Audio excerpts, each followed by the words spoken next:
ইংরেজি খবর ঢাকা কেন্দ্র থেকে বিলি করে আপনাদের শোনানো হলো বাংলাদেশ বেতার সিলেট। এবারে শুনুন স্থানীয় বাংলা সংবাদ। আসসালামু আলাইকুম।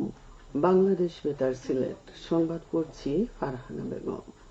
মিলিটারি অপারেশনস পরিদপ্তরের কর্নেল স্টাফ ইন্তেখাব হায়দার খান বলেছেন, বাংলাদেশ সেনাবাহিনী দেশের সার্বিক আইন শৃঙ্খলার পরিস্থিতি রক্ষায় নিরলসভাবে কাজ করছে। তিনি বলেন, আমরা অনাকাঙ্ক্ষিত নৈরাজ্য প্রতিরোধ, সাম্প্রদায়িক সম্প্রীতি রক্ষা এবং বিদেশি দূতাবাস ও কূটনৈতিকদের নিরাপত্তা নিশ্চিত করা সহ সার্বিক আইন শৃঙ্খলা রক্ষায় নিরলসভাবে কাজ করছি। গতকাল ঢাকা ক্যান্টনমেন্টের অফিসার্স মেসে দেশের আইন শৃঙ্খলা রক্ষায় সেনাবাহিনীর কার্যক্রম নিয়ে আয়োজিত এক সংবাদ সম্মেলনে তিনি এসব কথা বলেন। তিনি বলেন, চলতি বছরের গত 17 সেপ্টেম্বর থেকে দায়িত্ব পালনের সুবিধার্থে সশস্ত্র বাহিনীর ক্যাপ্টেন ও তদূর্ধ্ব পদবীর অফিসারদের সরকার কর্তৃক যে নির্বাহী ম্যাজিস্ট্রেসি ক্ষমতা প্রদান করা হয় তা গত 15 নভেম্বর থেকে পুনরায় 60 দিনের জন্য বাড়ানো হয়েছে।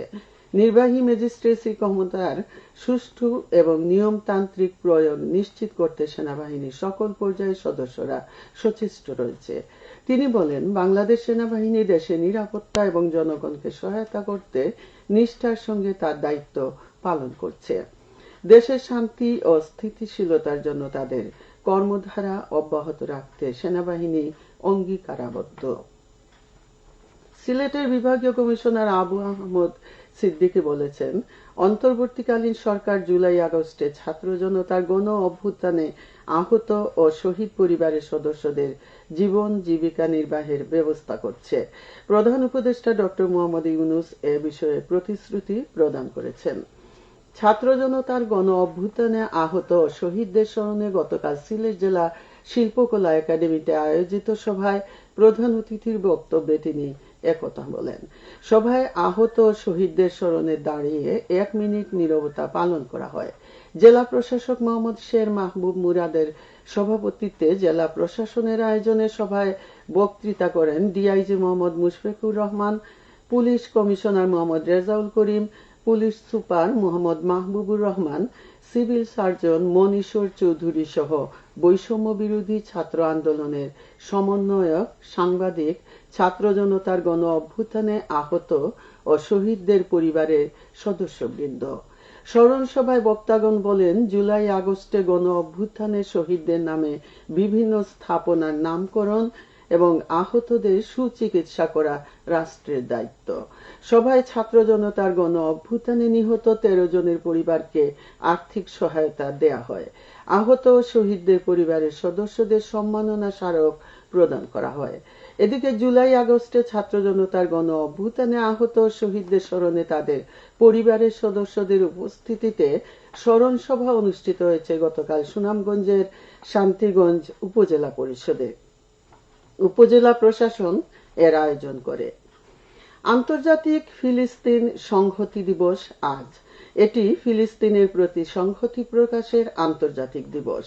1977 সালে জাতিসংঘ সাধারণ পরিষদ নভেম্বর মাসের 29 তারিখ ফিলিস্তিনি জনগণের সঙ্গে সংহতি প্রদর্শন স্বরূপ আন্তর্জাতিক ফিলিস্তিন সংহতি দিবস হিসেবে ঘোষণা দেয়। এর 10 বছর পরে 1987 সালে ফিলিস্তিন রাষ্ট্র প্রতিষ্ঠায় জাতিসংঘ সাধারণ পরিষদে United Nations partition plan for Palestine প্রস্তাব অনুমোদিত হয়। এরপর থেকে এ দিনটি আন্তর্জাতিক ফিলিস্তিন সংহতি দিবস হিসেবে পালিত হয়ে আসছে। নারীর প্রতি সহিংসতা সমাধানে 16 দিনের প্রচারাভিযান শীর্ষক সংলাপ অনুষ্ঠিত হয়েছে গতকাল মৌলভীবাজারের শ্রীমঙ্গলে। ব্র্যাক লার্নিং সেন্টারে এর আয়োজন করে দুটি স্বেচ্ছাসেবী সংগঠন। আলোচনার মূল বিষয় ছিল নারী চা শ্রমিক ও অন্যান্য কর্মজীবী নারীর প্রতি সহিংসতা ও বৈষম্য। অনুষ্ঠানে নারী শ্রমিকের জীবনমান বিষয়ে বইয়ের মোড়ক উন্মোচন করা হয়।